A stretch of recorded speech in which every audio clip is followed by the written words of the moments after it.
Frumoși mei gemeni, ce faceți, dragilor? Bine ați venit la etalarea bonus cu mesaje de la cărțile Oracol pentru luna aprilie. Înainte să trecem la treabă, vreau să vă urez Paște fericit, da? Să sărbătoriți frumos această, nu știu, să petreceți frumos această sărbătoare.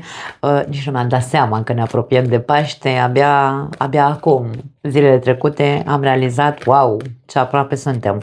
Așa că vă doresc sărbători minunate. Hai să vedem, începem.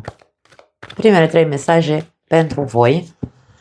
Ca bonus avem recunoștință, limite, ok, și introspecție. La capătul cărților, simțuri ascunse aici. Ori este o suferință pentru unii dintre voi, ori ascundeți niște durere, da?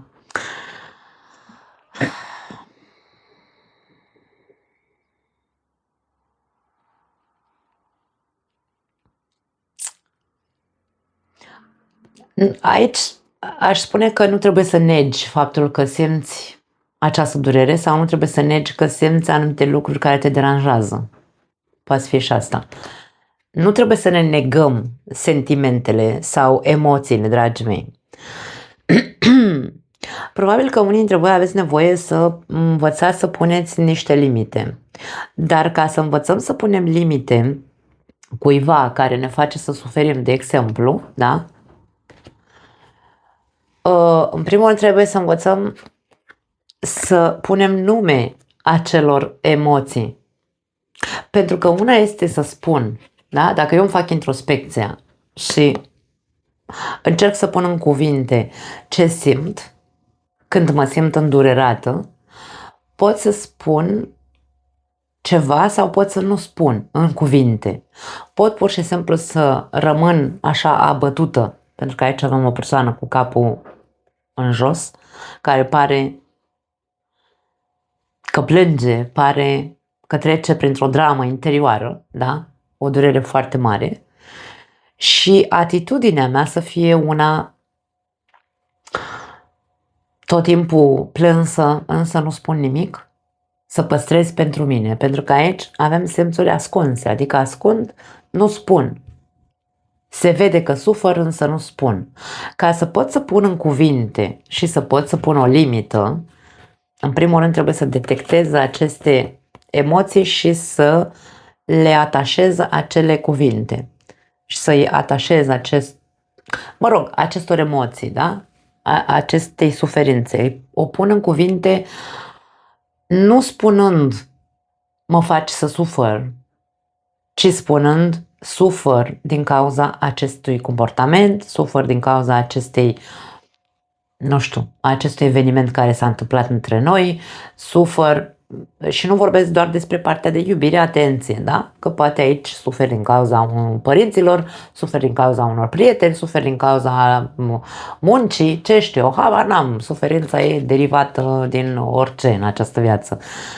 Dar aici vorba despre detectează suferința, pentru că e vorba despre a face o introspecție, detectează această suferință, de unde vine, de la cine vine și pune-o în cuvinte în așa fel încât să nu lași loc de înțeles că este să-l faci pe celălalt să intre în defensivă. E vorba de a învăța să spui ce simți, ca celălalt să știe sau să învețe din start că nu mai poate să sară calul. Cam asta este ideea. Recunoștința, nu știu ce legătură are aici. Poate că are legătură cu faptul că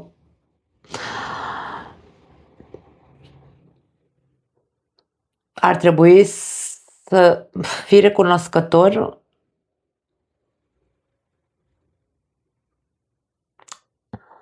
că poți învăța, ai de unde să înveți, îmi vine să spun, dar nu, Doamne ferește că nu mă dau eu că trebuie să înveți de la mine. Ideea este că există foarte multe informații pe piață din care tu poți să culegi ceea ce ai nevoie pentru tine să pui în cuvinte, da? Fii recunoscător că ai de unde să alegi aceste informații care să te ajute să faci introspecția, să pui în cuvinte ceea ce simți,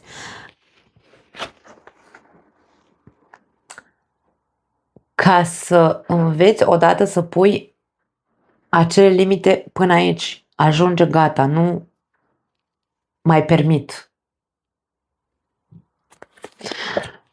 Nu pot să-i dau altă explicație acestui mesaj al recunoștinței, pentru că nu putem să fim recunoscători. Vai, îți mulțumesc că m-ai făcut să sufăr, că lumea spirituală prostituată vorbește despre asta. Îți sunt recunoscător că m-ai făcut să sufăr ca să văd ceva în mine. Hai, nu pe bune. Nu e despre asta. Lumea spirituală, asta flower power, da, dar asta cu picioarele pe pământ, nu. Mai departe.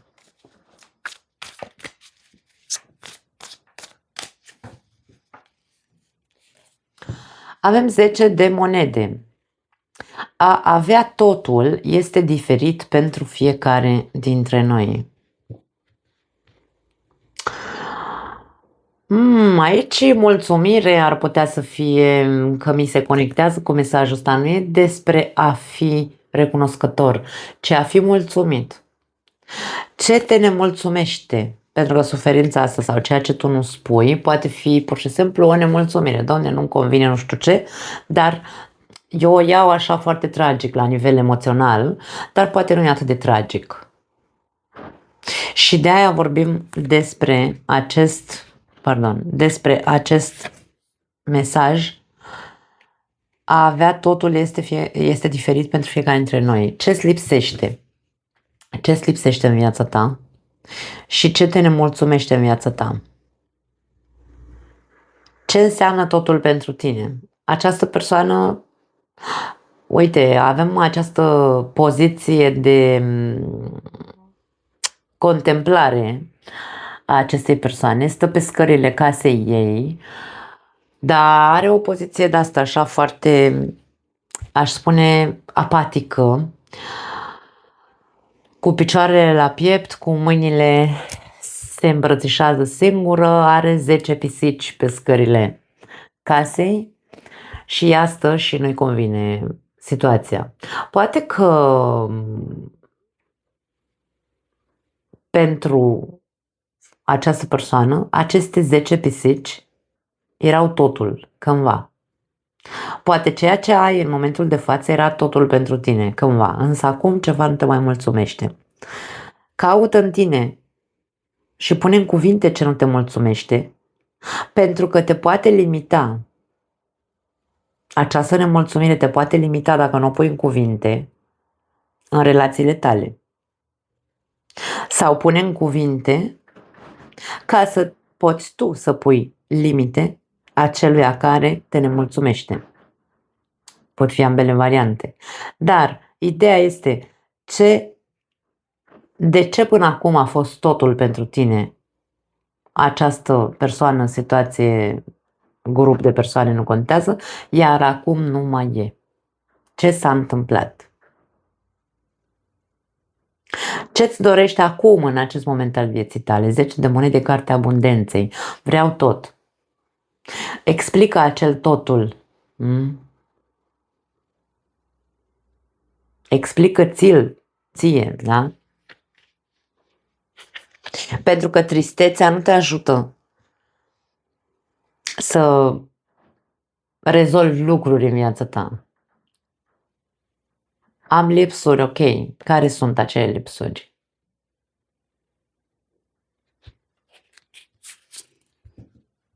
As de monede. O oportunitate de abundență. Dar vezi tu 10 de monede din nou. Ce-ți lipsește? N-ai bani? Nu te simți tu împlinit ca persoană pentru că, nu știu, poate n-ai un job sau poate, habar n-am. Aici poate fi vorba despre partea materială. Partea materială de foarte multe ori ne ajută să avem încredere în noi înșine. Ne dă un soi de putere, să zicem așa, da? Ne simțim mult mai siguri pe noi când suntem bine din punct de vedere financiar. Rezolvă această problemă. Dacă stai și plângi că n-ai un job sau n-ai, nu știu, nu ești pe picioarele tale, nu te ajută cu nimic, te limitează, da? Din contră. Așadar, Hotărăște-te ce-ți dorești, pentru că doar în mâinile tale stă să începi ceva. Du-te, pune CV-uri, habar n-am, fă ceva. Nu te limita. Atenție, nu te limita în ce sens? Dacă e vorba despre un job aici, că nu ai tu, nu ești pe picioarele tale din punct de vedere financiar,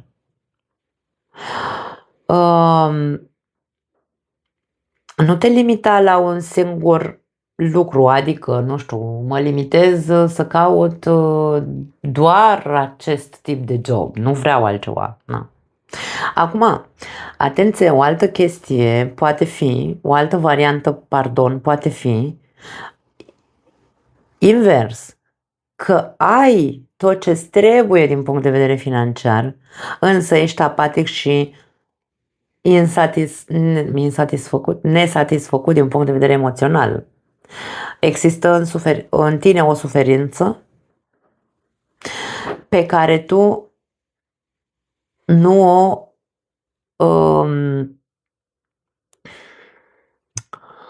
nu că nu o înțelegi, nu o investighezi, bine să zic. Pur și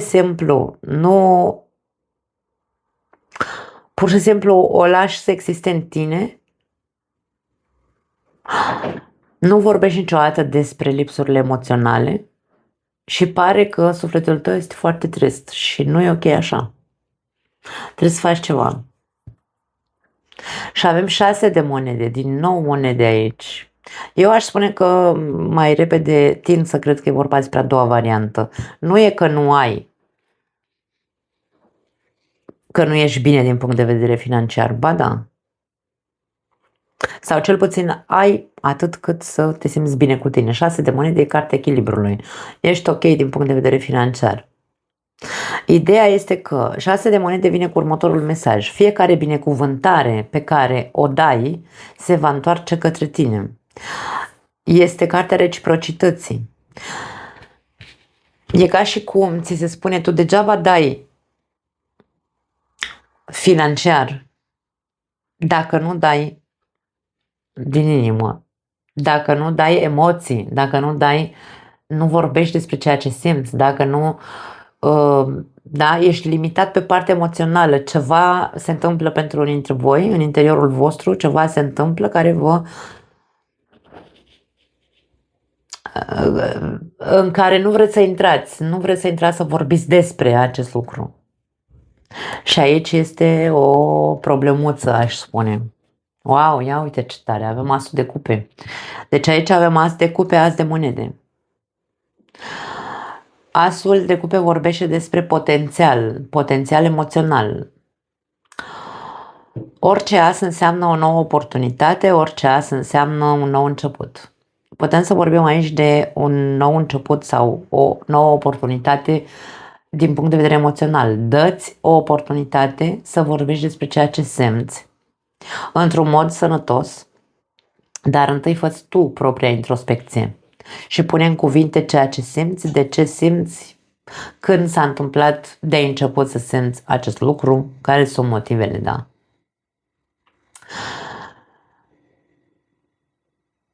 Aici avem o problemă pe emoțional pentru unii dintre voi. Nu știu, nu mai mi-aduc aminte cum a ieșit la voi în special etalarea pentru luna aprilie, dar nici nu contează. Ideea este că poate tu îți dorești totul, îți dorești și financiar și relațional să fie ok și aici ca și cum nu că ți se spune că nu poți avea totul, atenție, ca să putem avea totul, pentru că a avea totul este diferit pentru fiecare dintre noi. Pentru a avea totul în viața noastră, trebuie să învățăm să oferim. Dacă ofer doar din punct de vedere fizic, adică nu neapărat că aici nu vorbim de cadouri sau alte chestii, vorbim despre fizic ce înseamnă. fac mâncare, am grijă de copii, da, demonstrez că sunt utilă într-un fel sau altul, da? Monedele nu vorbesc doar despre bani, vorbesc despre palpabilul pe care îl facem în viața noastră. Dacă eu fac doar aceste lucruri și consider că prin asta ofer iubire, aici avem o problemă de înțeles al conceptului iubire sau al conceptului vorbesc despre ceea ce simt. Fiecare lucru pe care îl dau din punct de vedere emoțional, gen recunoștință, îți mulțumesc că ești alături de mine, îți mulțumesc că mă iei în brațe când mă simt atât de căzută, îți mulțumesc că mă înțelegi și îmi dai spațiul personal să plâng dacă am nevoie, îți mulțumesc să, nu știu, puncte, fiecare cu recunoștința care trebuie implementată. Atâta timp cât eu stau doar tristă și apatică în relația mea și nu ofer altceva decât această parte fizică, da? Dar emoțional nu dau nimic și sunt goală din punct de vedere emoțional, problema nu o are partenerul meu. Dacă eu tot timpul sunt tristă, poate nu neapărat e din cauza lui. Ar trebui eu să-mi fac introspecția și să văd de ce. De ce simt că nu, că am totul, dar în același timp că nu am totul. Aveți doi și aveți oportunitatea să aveți totul, dar specificați ce se întâmplă în interiorul vostru întâi și apoi aflați cam ce înseamnă acel totul și ce trebuie să facem ca să avem acel totul. 6 de monede, reciprocitate, generozitate, avem recunoștință.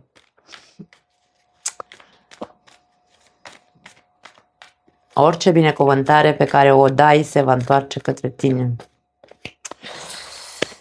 Wow! Potențialul de inima ta, asul de cupe, vorbește despre interiorul nostru, despre emoțiile noastre, despre inima noastră. Toți avem potențialul să iertăm, să ne iertăm inclusiv pe noi. Dacă am avut stări de genul ăsta continue în care celălalt n-a mai văzut de la noi decât o față tristă de 5 ani încoa. Deci aici potențialul există. Ideea este că noi trebuie să îl reactivăm, îmi vine să zic. Wow, aveam trădare. Na, că am cărscut curul în sus aici. Lasă-ți fostul să plece din capul tău. Și copii. Wow! Foarte explicit. Factorii religioși. Acum, dragii mei, dacă a avut loc o trădare pentru cei care aveți o relație, dacă, nu știu, s-a întâmplat că celălalt nici nu contează, a avut loc o trădare aici, cineva suferă. Trădarea, insist, pentru mine trădarea nu înseamnă doar, vezi, Doamne, s-a dus și s-a culcat cu alta sau eu m-am culcat cu altul. Nu e doar despre sex, trădarea. Trădarea poate fi și despre minciună, ascunzișuri, manipulare.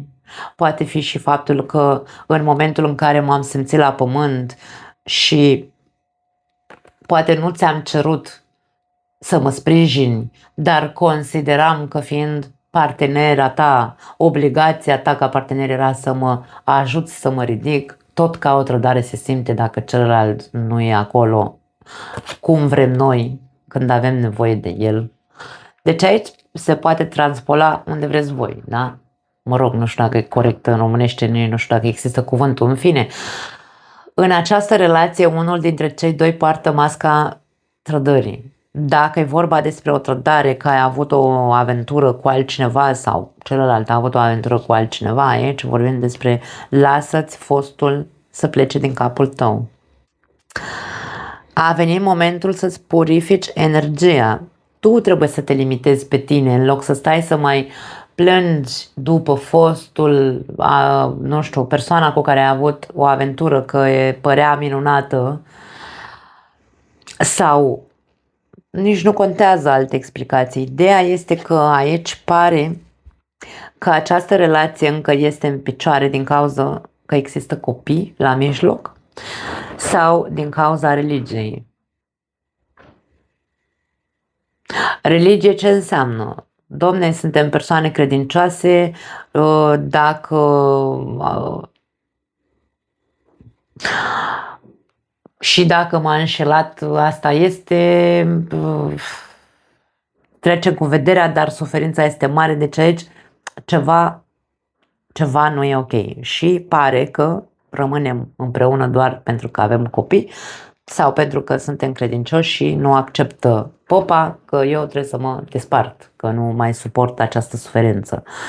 Depinde foarte mult de contextul situației. Eu nu pot să-mi dau cu părerea personală, desparte-te, rămâi, nu e profesional din partea mea să fac așa ceva, ideea e alta.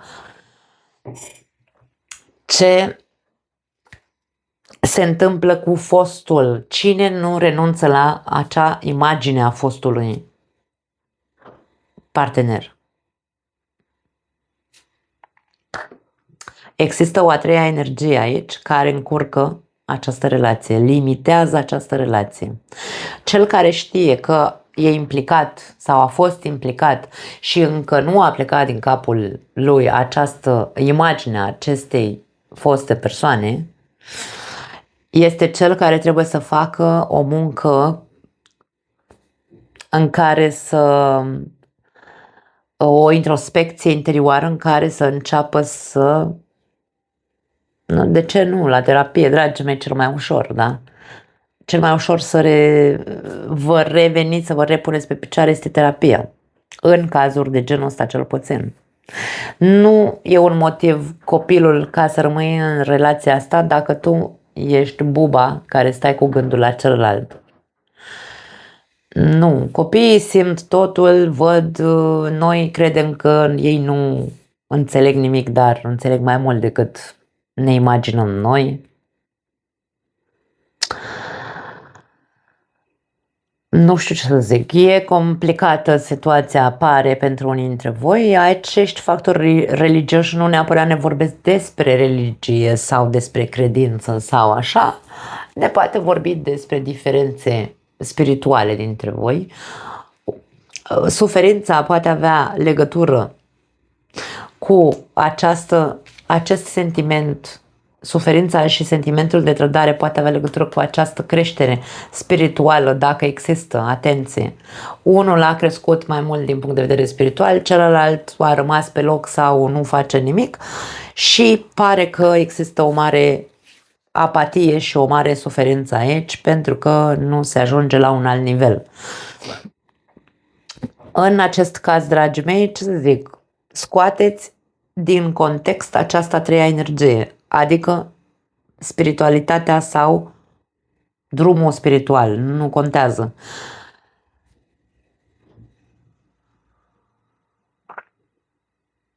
De ce lași să-ți limiteze acest drum spiritual?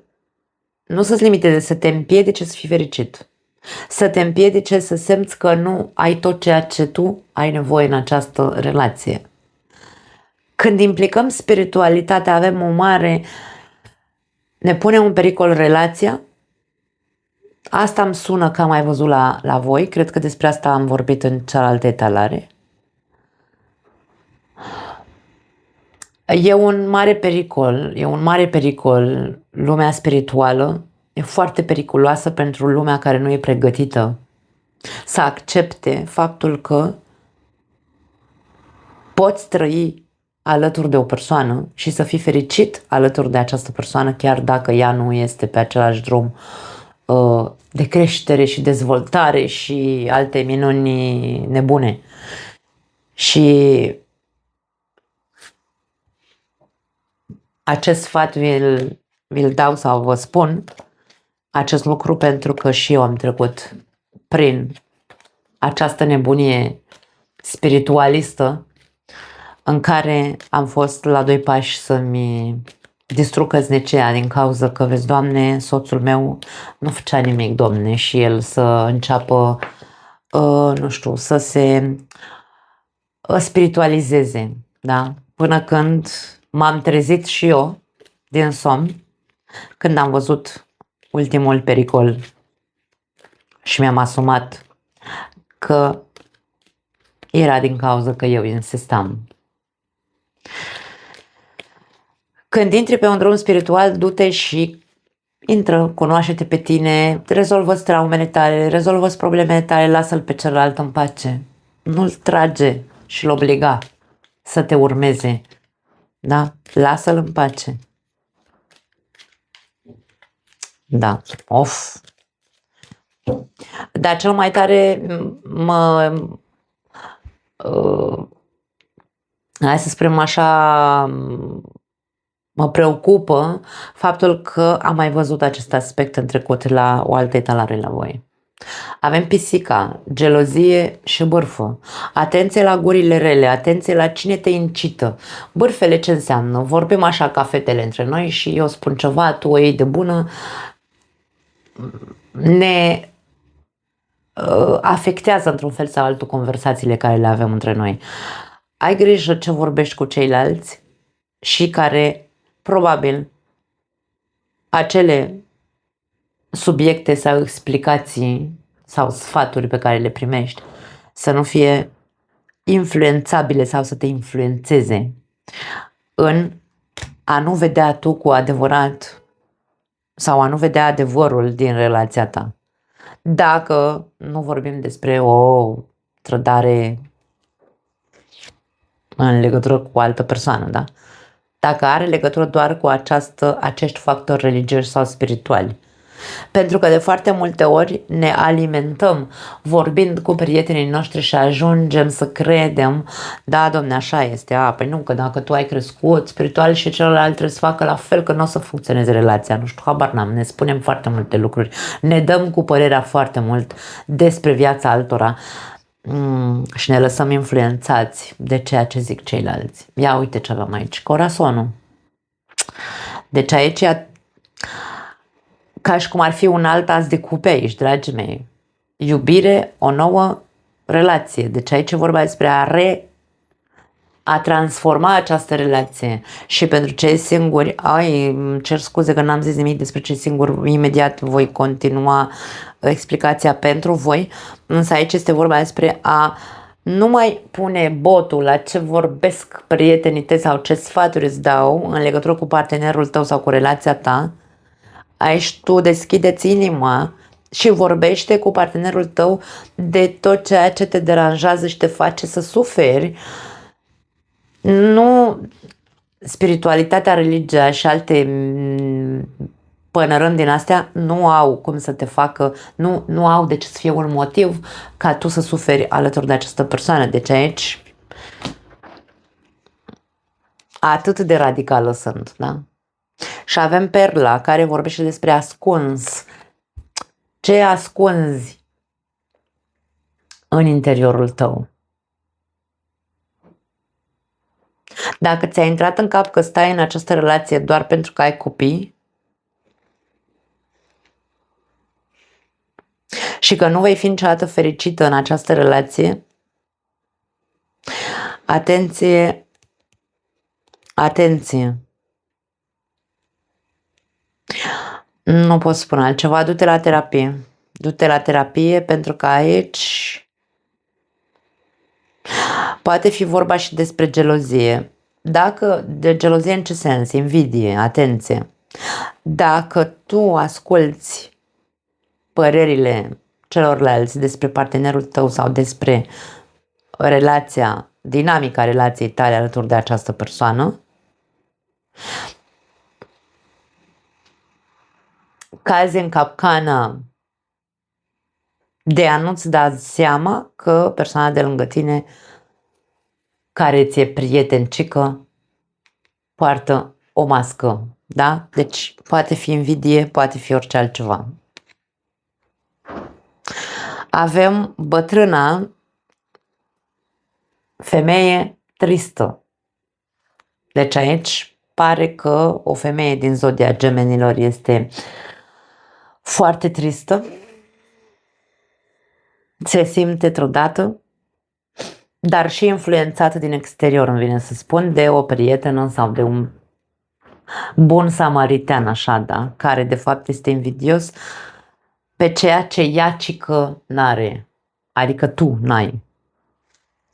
Te face să crezi că nu ai, te face să crezi că partenerul de lângă tine nu merită prezența ta, te face să crezi că nu te face fericită, te face să crezi multe alte lucruri. Care este influența din exterior? De ce? Avem doi ași care se repetă, as de cupe și un as de monede. De ce să nu pui limite celui care te influențează? Scoate-l din viața ta o perioadă și ocupă-te de relația ta. Începe să oferi și să vezi dacă după o lună, două te mai simți la fel. Fără influența a ceea ce îți spune acest bun samaritan. Nu ai de ce să mai ascunzi nimic. Nu ascunde nici față de partener ceea ce simți, nu ascunde nici față de tine. Nu te mai minți spunându-ți, nu, că e prietena mea, prietenul meu, nu are cum să-mi zică lucruri care mie, nu are motive să fie invidios și așa mai departe. Nu. Încearcă, fă această experiență, probează, da? Să scoți o perioadă din viața ta și tu ocupă-te doar de relația ta. Ia să vezi dacă se schimbă ceva în timp. Revin la ce singur, dragii mei.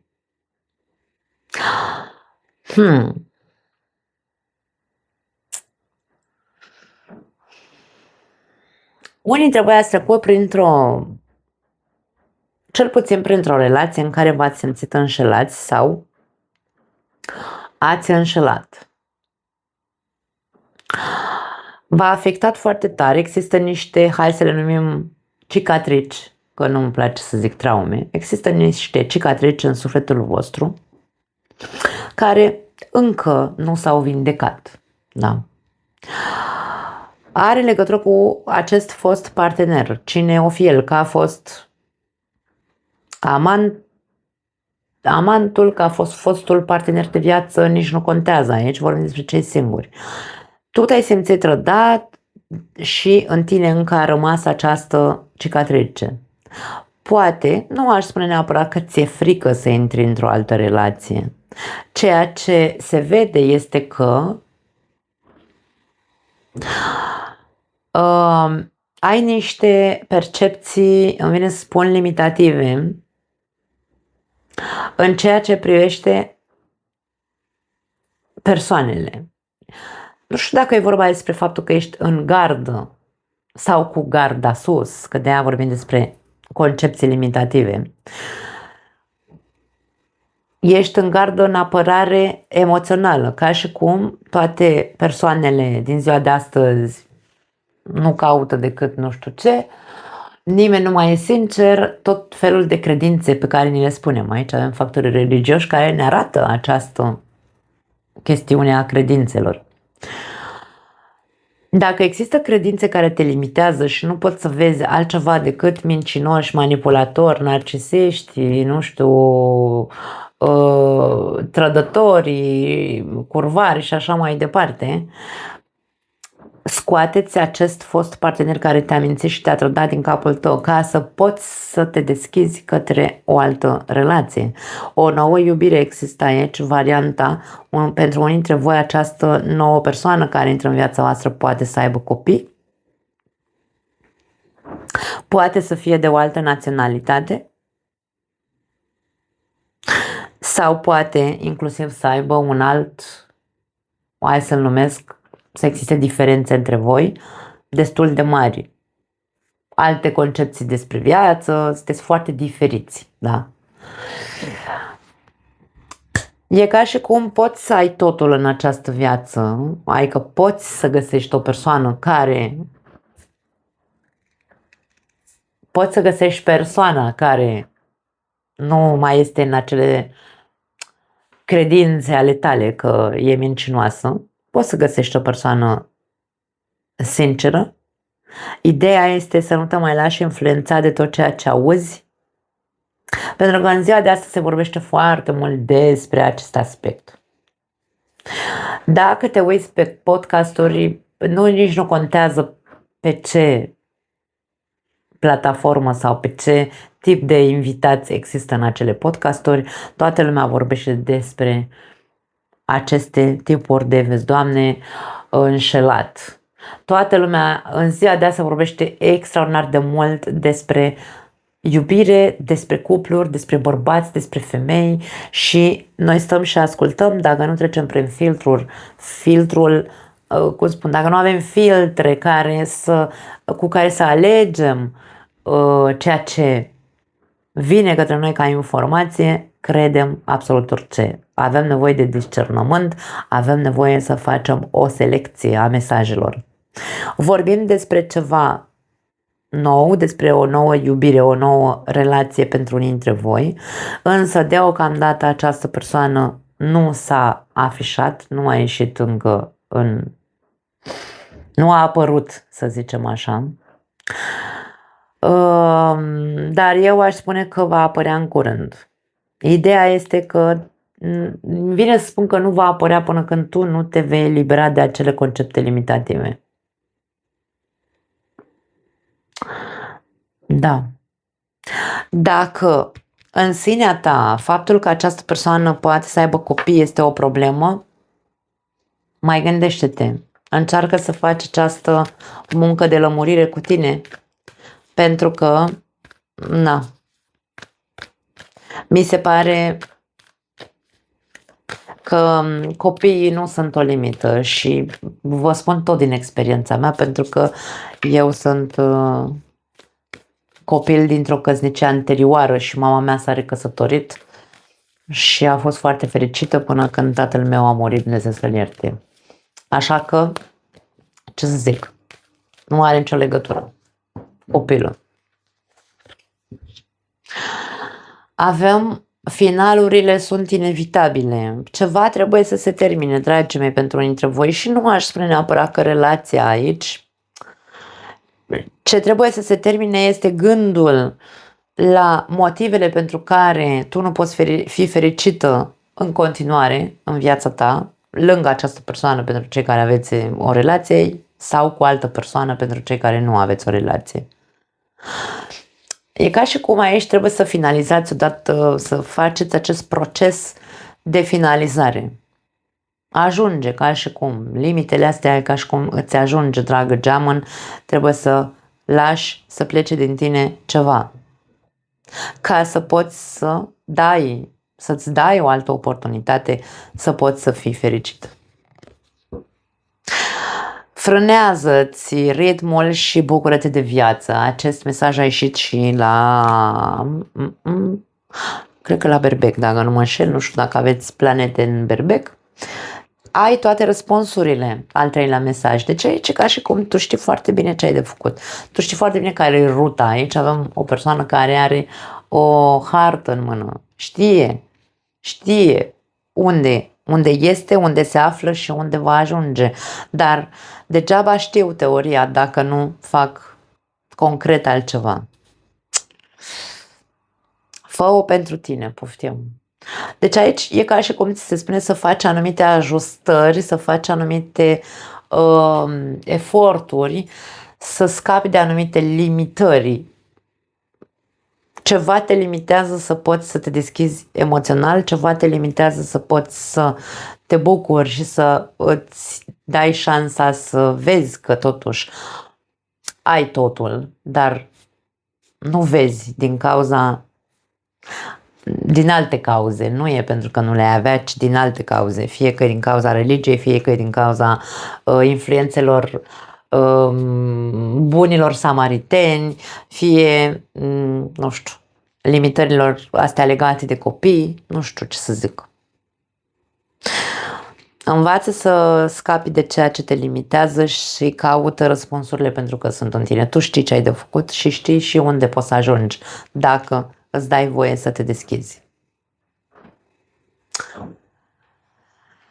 Fă-o pentru tine este cel mai important mesaj pentru voi în această etalare. Nu pot să spun altceva, dragii mei. Da, vă pupăcesc. Ne vedem data viitoare. Ciao!